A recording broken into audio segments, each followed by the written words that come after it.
But in a situation where you find that a look at the not necessarily tribal or regional. I have said that.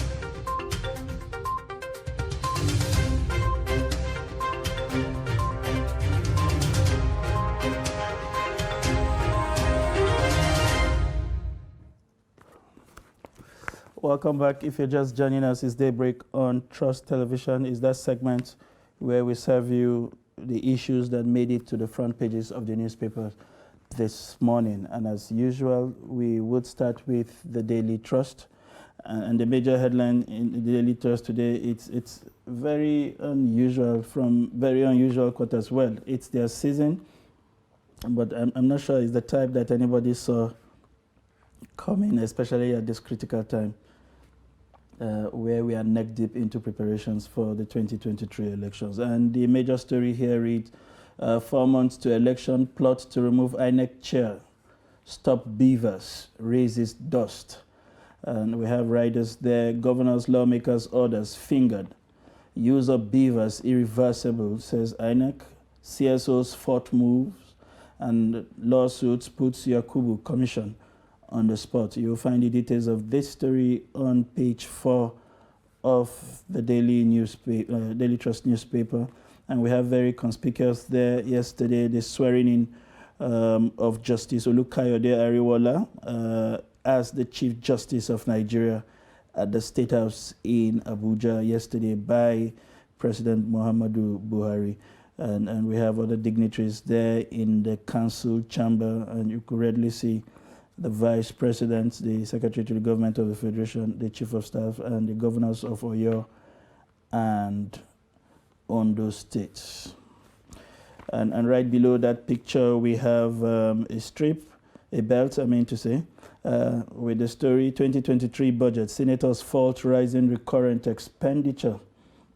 Now, you'll find the details of that on page 8.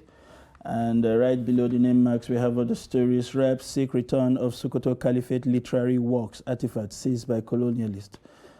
It appears our artifacts are everywhere, from Sokoto to Benin to Port Harcourt. But it's good that we could trace these things and return them back for the sake of posterity. PDP crisis, Atiku sends new emissaries to Wike. And this will be, you'll find the details of this on page 54. Obajana, we must separate acquisition from asset grabbing. Kogi replies, Dangote.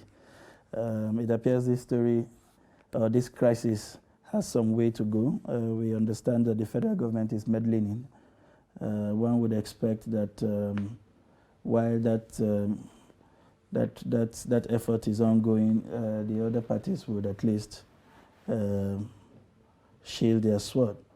And we have other stories there below the belt. Not Splight, ACF, NEF, 4 others to engage Atiku, Tinubu, others. You'll find that on page 55. Zamfara open 45 schools as security improves. And patients suffer as AEDC disconnects Niger hospital over deaths. These are the major stories on the front pages, on the front page of the Daily Trust. All right, moving on to the Punch newspaper now. It carries this major story on the front page. Insecurity may hamper elections in Northwest, Southeast, says INEC. And that story is on page 2. It comes with riders here. Mahmoud worries over security of commission officials, election materials, and voter safety. BVAS dispatched to 23 states. INEC rules out identity theft and multiple registrations. APC kicks as PDP, others allege plot to dump e-transmission of results. Now, those are riders supporting the major headline of the Punch newspaper. Going down the front page now towards the bottom, Ariola inaugurated as CJN, 6 judiciaries independence. And of course, 258 billion naira port concession project missing in 2023 budget. Now, that's a huge sum to omit, and that's details of that on page 9. Court convicts freeze filmmaker Egbegbe after 5 years. Details of that on page 4 and 5. And federal government approves 203 billion naira MTN takeover of Enugu-Onisha Road. And details of that can be found on page 23. Moving towards the top of the front page, we go back to politics. Atiku campaigns in Kaduna, Wike holds UK meeting. And another lingering saga, ASU divided over strike suspension, holds NEC meeting. That's details of that on page 14. Swinging right back to politics again, APC approves Tinubu's manifesto, justifies campaign delay. Details of that on page 30. At the very top of the front page has this story. Corruption. World Bank sanctions 7 Nigerian firms, individuals. Details of that on page 23. Right beside the nameplate, there's a headline here that reads, Senate summons State House, others over 5 trillion naira vote. Details of that on page 29. And, of course, in keeping with what we have seen in the Daily Trust, Obajana, Kogi alleges asset grabbing, Dangote kicks. Details of that on page 2. Now, these are the major headlines on the front page of the Punch newspaper. We move on now to the Nation newspaper, and the major headline on the Nation newspaper is staying with politics. Tinubu present manifesto to APC National Working Committee governors. You'll find pictures there of those who were in attendance at the meeting, the flag bearer himself, the DG of the campaign, Governor Lalong, the vice presidential candidate, and of course the Speaker of the House of Representatives, Honorable Bajabia Miller. We have other stories there. PDP crisis, Atiku draft mark, Ibori orderly to beg Wiki. 10,000 police officers undergoing training on digital skills, says the IG. And 95 million Nigerians to elect president next year, says INEC. And to other stories, CJN to politicians, don't put pressure on the judiciary. You'll find the details of that on page 5. Students, work visas restrictions on Nigerians likely. The United Kingdom warns. Amazing.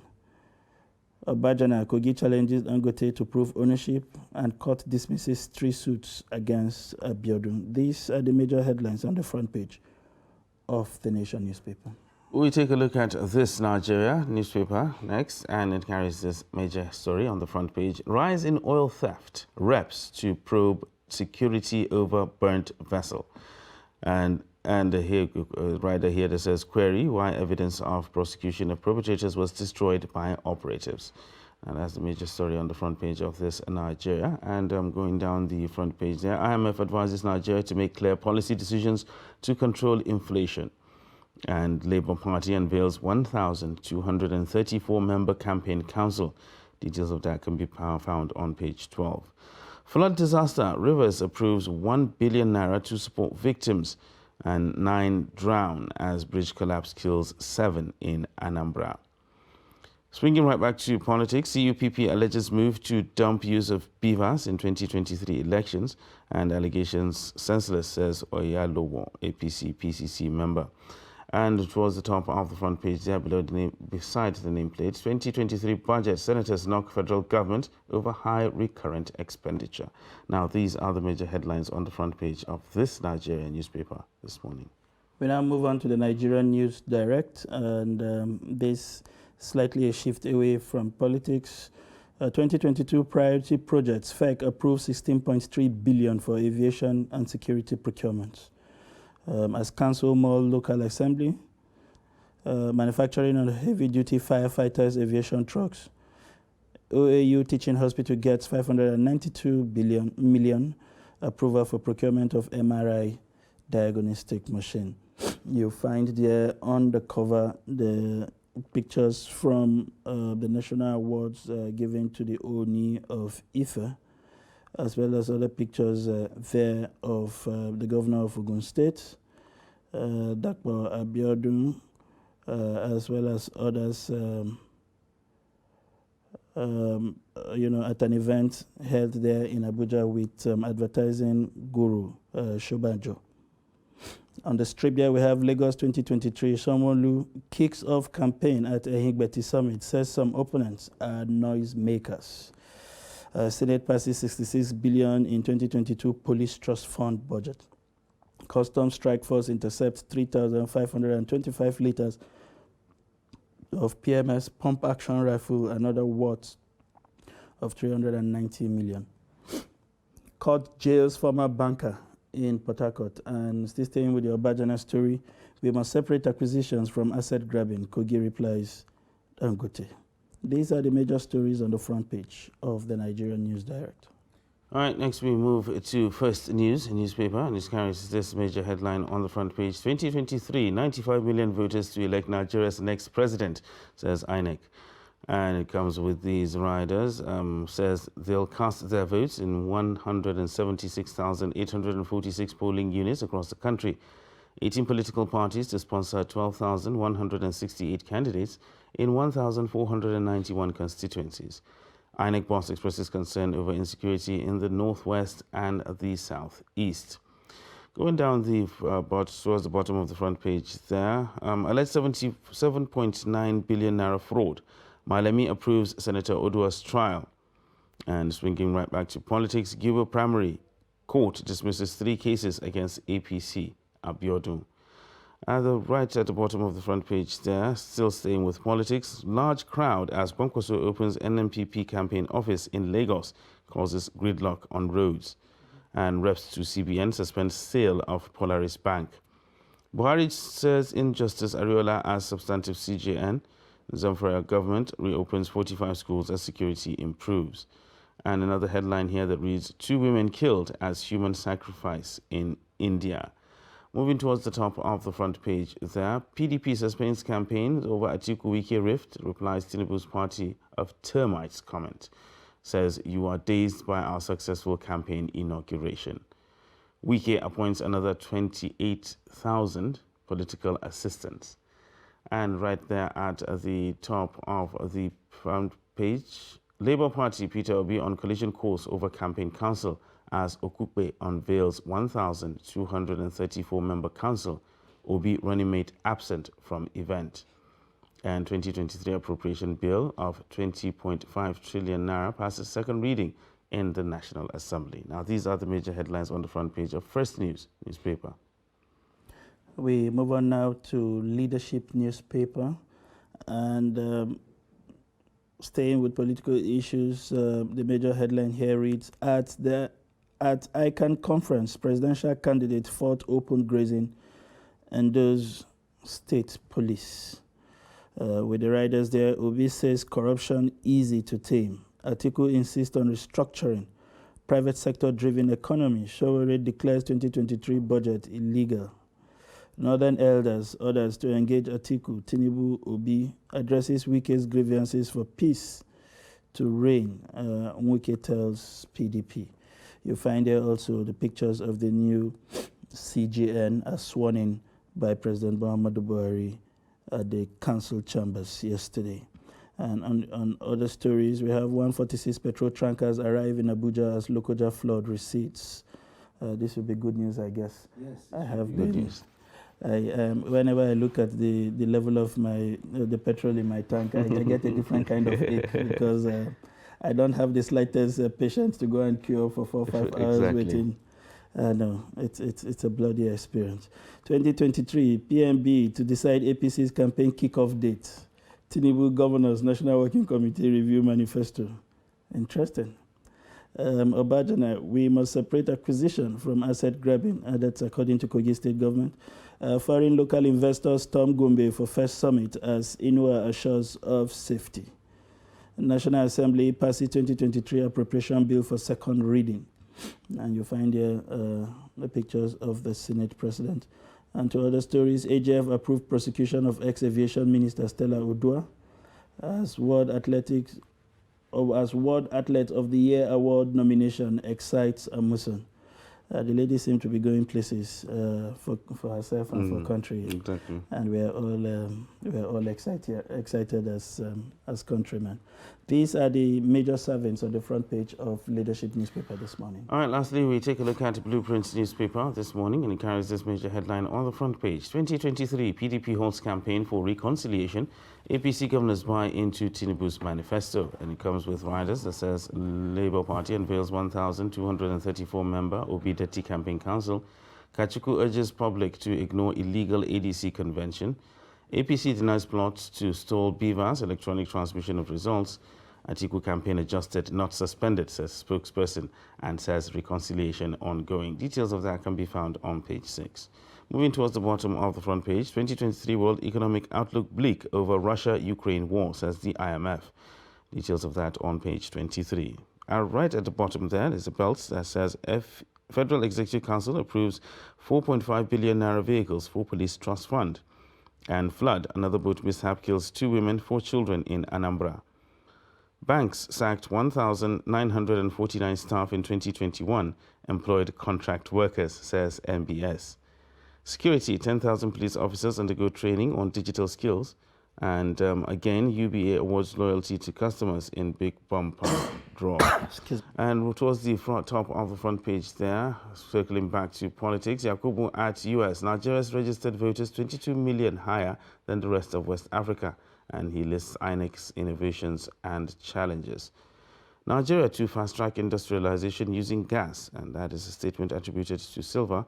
And Senate begins probe of 5 trillion naira service-wide vote and passes 20.51 trillion naira 2023 budget for second reading and frowns at recurrent expenditure. Now, these are the major headlines on the front page of the Blueprint newspaper this morning.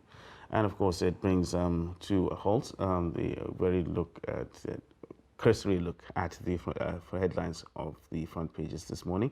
We'll take a short break, and when we return, our analysts will be here to help us take a deeper look at those headlines that we've just reeled out. Do stay with us. But in a situation where you find that you look at the same, Not necessarily tribal or regional. but I have said that.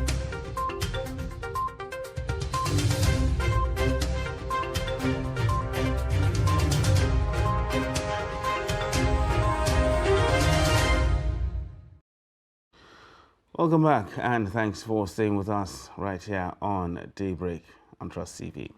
Now we're going straight into the analysis of the headlines of the newspapers this morning. Of course, we have in the studio Nasir Lawal, who is the editor-in-chief of Dateline Nigeria, and he joins us for the review as always. Always nice to have you. Good morning. Good to be here. All right. Thanks. All right. So let's take a look at the front pages of the newspapers this morning. I mean, the major headline on the front page of Daily Trust actually alludes to a plot to actually remove the INEC chair and stop the BVAS from being used in the elections. Any comment on that? Well, I think it's unfortunate that as far as politics is concerned in Nigeria, we keep moving in circles. If you remember, ahead of the 2015 election, something similar actually happened.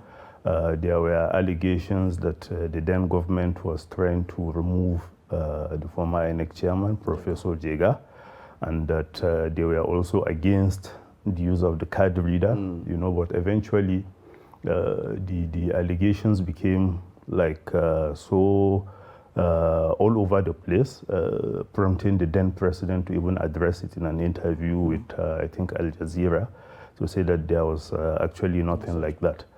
And here we are, ahead of the 2023 election, and then we are still going back in circles. Like I said, these allegations that the government or some governors are trying to see that the INEC chairman does not pretend over the 2023 elections.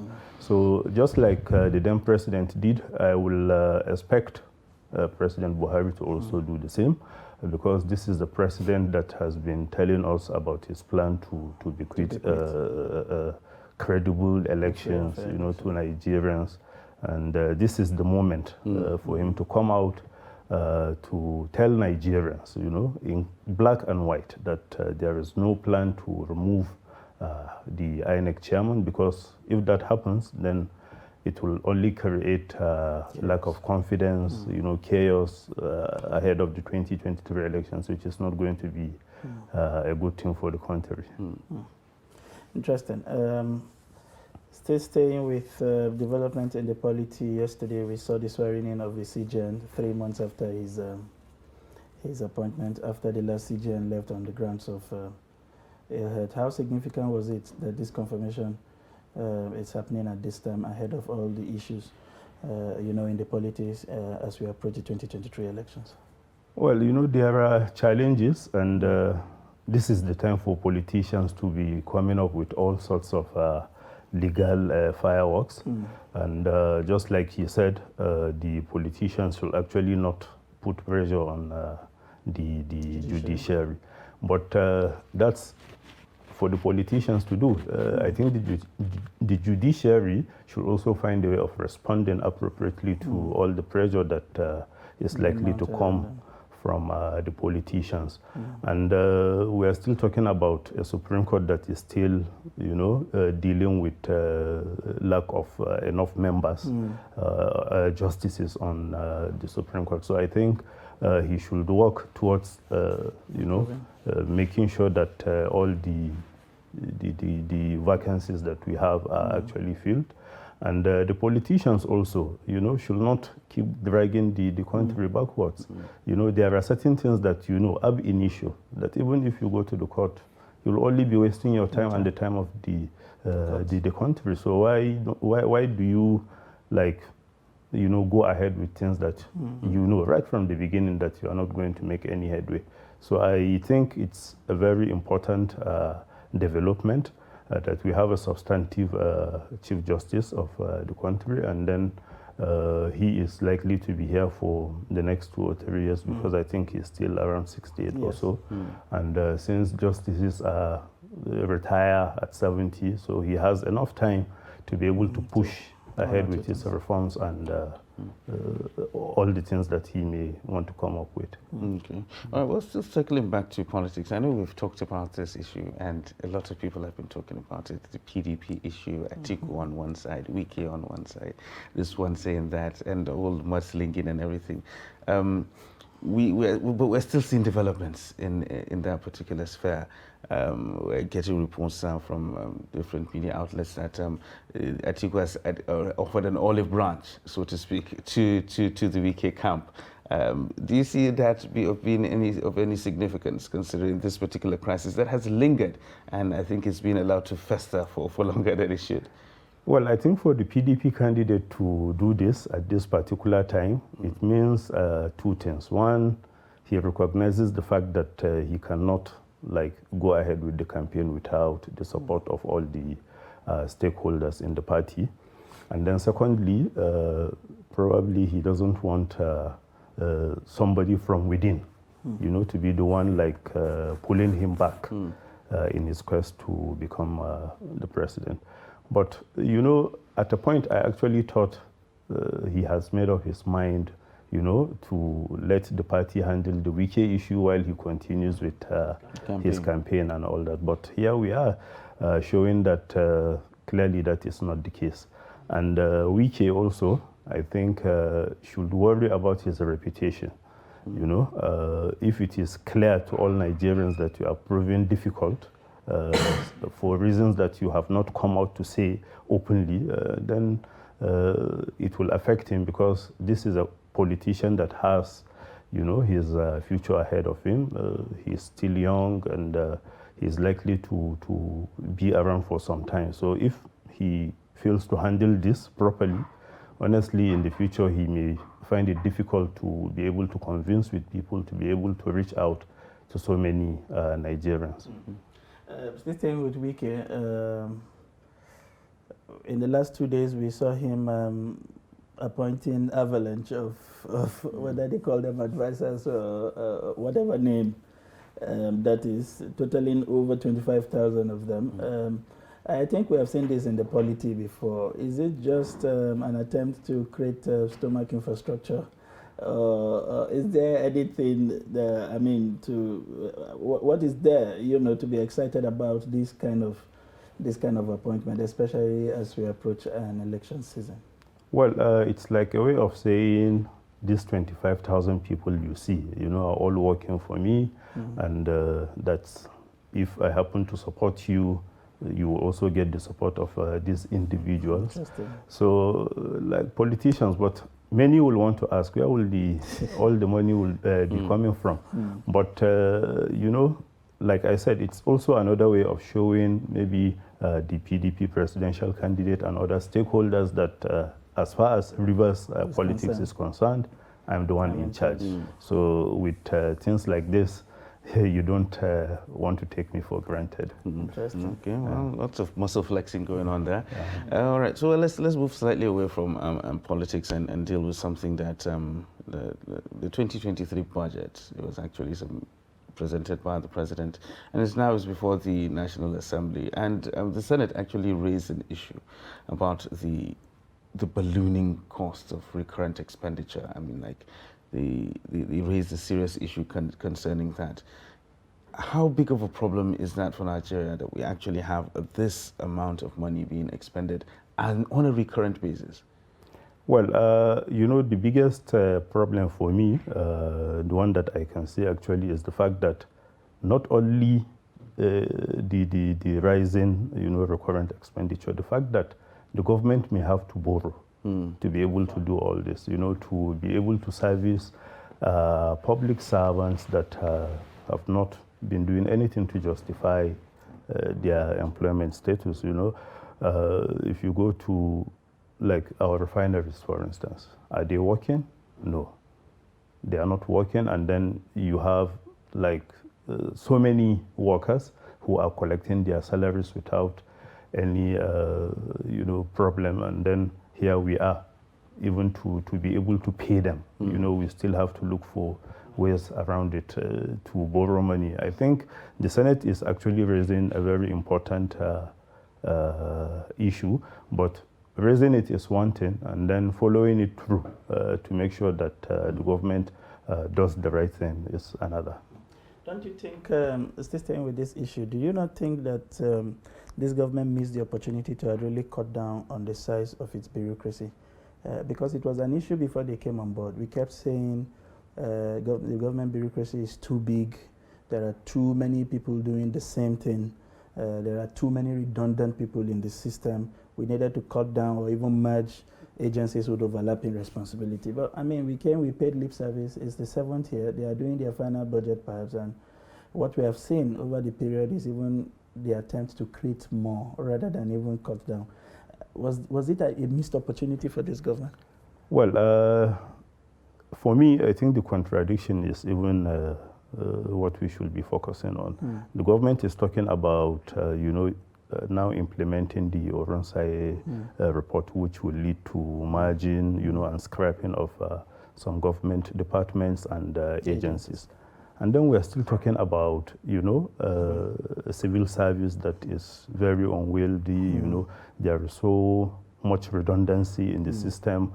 And then maybe the government does not want to appear as if, you know, it is the one that led to the sacking of some civil servants. But this is a moment of decision, and you have to take that decision, because the government has missed out on so many opportunities. Like when the president came in, you know, he promised to even reduce the number of the presidential fleet.